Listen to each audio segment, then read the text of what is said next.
But let's focus then on the banking space, and in yet another fallout of the Cobra Post sting, there's trouble now brewing for public sector banks like Allahabad Bank as well as Bank of Baroda.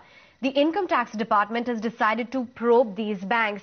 Suchetna Ray is on top of that story and now brings us all the exclusive details. Suchetna, what are you gathering?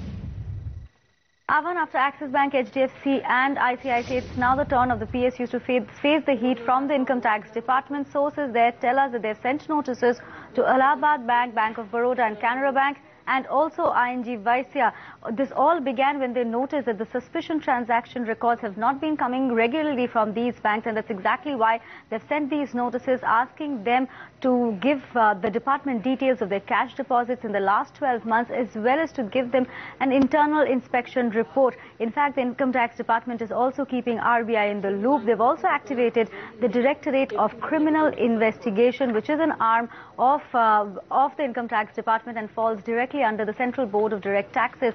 All these agencies are looking very closely into these three PSU banks as well as into ING Vysya. They want to see whether there are any anomalies when it comes to cash deposit and other transactions in the last 12 months. Obviously, their attention was brought to it not only because these banks did not follow the various reporting standards that they have to maintain with the Income Tax Department, but also of definitely the Cobra Post allegations that were made a few weeks back.